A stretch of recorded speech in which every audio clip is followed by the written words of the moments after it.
Now, how far did your father go into his band career? Um, recorded like an album on like an 8-track recorder, and played a few live shows, but not that far. Okay. And I think he had potential, but he just didn't stick with it. Where did he go instead of following his music interest? He went to UCLA and became a lawyer. Okay. Oh, Yeah. did he, back when you said his music career was a little bit short, but when he was in that time, what location? Like, was he local in Claremont, or was he all over California? I think he mainly just played around his college, you know, like whatever he could get. In UCLA? Yeah. Oh, yeah, because the music scene in UCLA is pretty big. Yeah. So that's a cool scene to be part of. No.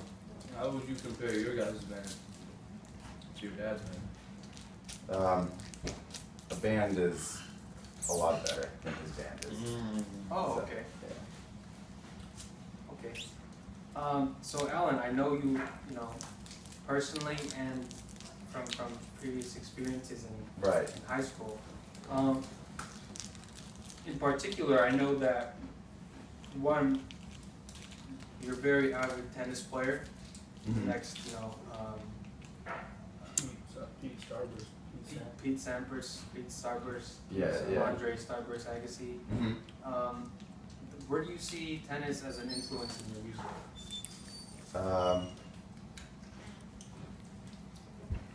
Or do you not see a correlation at all? No, there's no correlation for me. I kind of think I have two lifestyles where one I'm really into music and the other one where I'm just playing tennis and trying to, you know, improve my tennis game. So. Okay. Would you say? They're Sorry. No, they're not parallel. They are No, I feel like kind of like two different people, you know.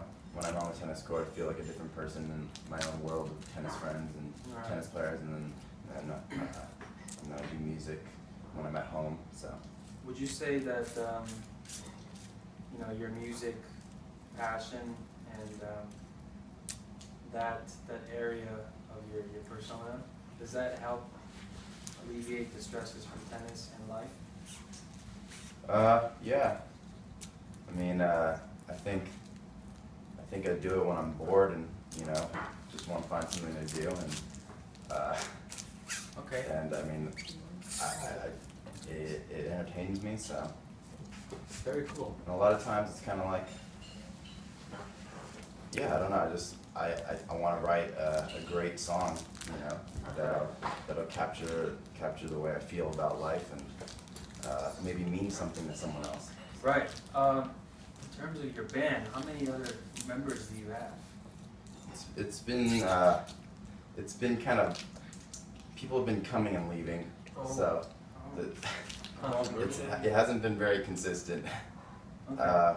We have me and my brother, which have stuck through from the beginning, and we had a drummer for a short period of time that recorded some songs with us. Oh yeah. But I don't know. He got a girlfriend, and I don't know what happened, but he's doing his own thing now. Okay. And we just got a guitar player like a week ago, so we're seeing how that works out. So now we all know that your brother's a little bit far from us right now, but could you tell us a little bit about him?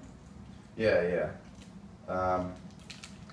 He is probably the lead songwriter right now for our band, and he's the guitar player, and he sings most of the songs.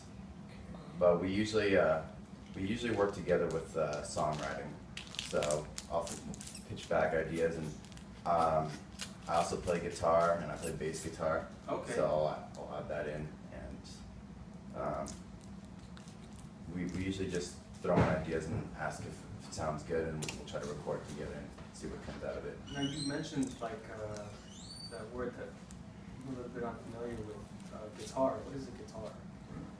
Yeah, guitar is, I mean, it's a 6-string instrument that most rock and roll bands play. Really? And You know, the question, the reason why I asked was because I remember, in addition to knowing that, in high school, where I first met you was a guitar class. Right. So I'm very unfamiliar, you know, I clearly failed that class. Yeah, I remember now. Yeah. But how did, Melanson was the teacher at that time. Mm-hmm. How's he impacted your guitar playing abilities, or has he inspired you in any way? Because he has a very nice ability, talent. Yeah. I personally, I love Mr. Monson. I think he's a great guy, super nice guy, and I don't think his class really helped me play guitar at all. I don't know, but I think he's pretty encouraging about my music, and I think that helped me. Yeah, when can the get world into expect something as like say like as an EP or a little tape or a Right. little 4-track, 5-track? Or you know, before you can go into that, what do you have out right now Sure. in terms of material? Right now, we've finished recording a lot of great songs, and so we have a lot of material we're just waiting to really just put out now. And So you have a lot on standby. yeah, but we have pretty much everything finished now in terms of an album. Really? So I think we're just waiting to see when the best time to put out our first like single and our first EP to the public, and how we're gonna market it, because we know how to record really well, but we're just still trying to figure out how to market our music. Awesome. Yeah. Please get comfortable. Right. This is completely. Just keep Yeah, back. it's We're it's nothing. we're professionals, and we're I can see with the suits. Oh yes. But you mentioned earlier. As relaxed as possible. It's lax, very lax. Very lax. You said earlier about songwriting. Your brother is a huge part of So that. he's like the Drake, and you're like the 40. I don't know, what's the difference between Drake and 40? I think so. You could just say yes. I But mean, how does that? So Drake. I think usually a lot of his songs I'll contribute and we'll work together on the song, but he's kind of putting out a lot more songs, but the songs I'm making are all of like high quality, but I'm just not writing as many songs. So he has like lots of songs. And I have like less, but all of the songs that I've written are So with him some of my not best. being here right now, I want to just ask you a quick little personal comparison. Because he's between, really far, so. between your talents athletically, and then compared to his, and then your talents in terms of music compared to his. So where does he stand against you on the tennis court, and where does he stand against you? Right. On the tennis court, he's never beaten me once, and I'm trying to keep it that way as long as I can. Wow. So okay. if you were to, sorry to interrupt you. Oh no. it's fine. If you would compare, Michael Jordan and Kobe Bryant, would you consider yourself That's Michael and Kobe, as the jumpman, or is it even a much? Because I mean, some people say Kobe's better than Michael. So is it like even a much bigger difference in terms of tennis? I mean, I don't think it's a big difference. I think. What makes him not be able to beat you? I think it's What can't he get over? it's part experience from my part, but it's also part mental. I mean, it's tough because he wants to win more than anything. He wants to beat me more than anyone on the tennis court, and I think getting to that last bit to win, I think psychologically is tough. How close has he gotten? He's gotten really close before. Like the last time He's giving you a scare. he's given me a panic attack before. on the court, or? Yeah, because I didn't want to lose for the first time against Take him. care.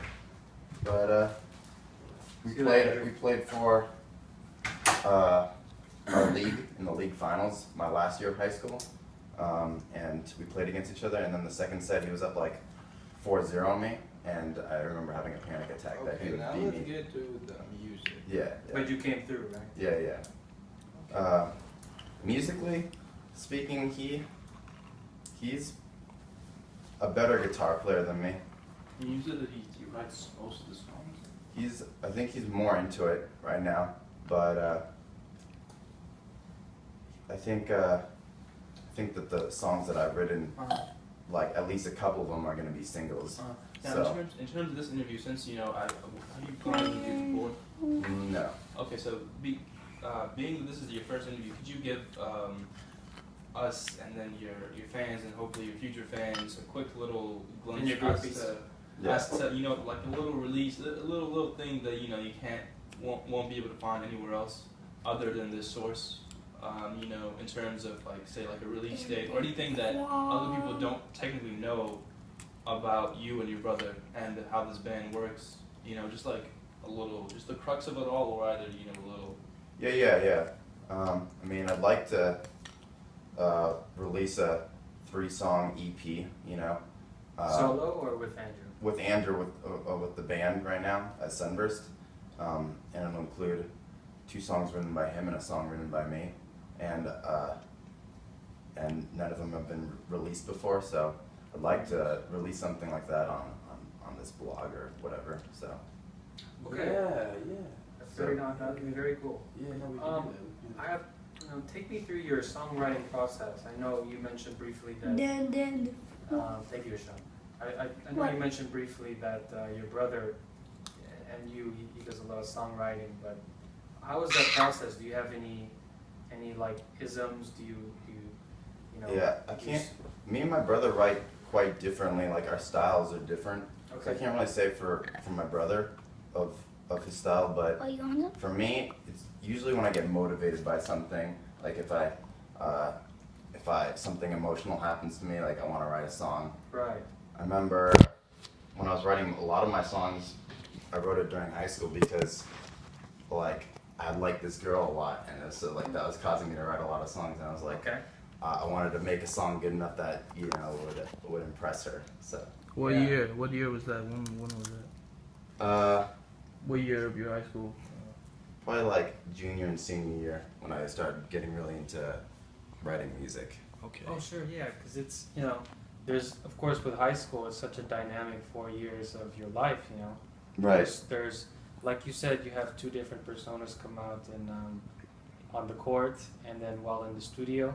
When you're in high school, you go through a plethora of personas, Yeah. So, are there any particular events that you, like events in high school that you think, influence you dramatically?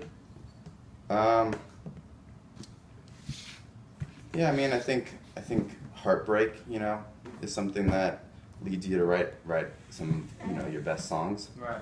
And so I think that helped me write one of my better songs. Okay. And I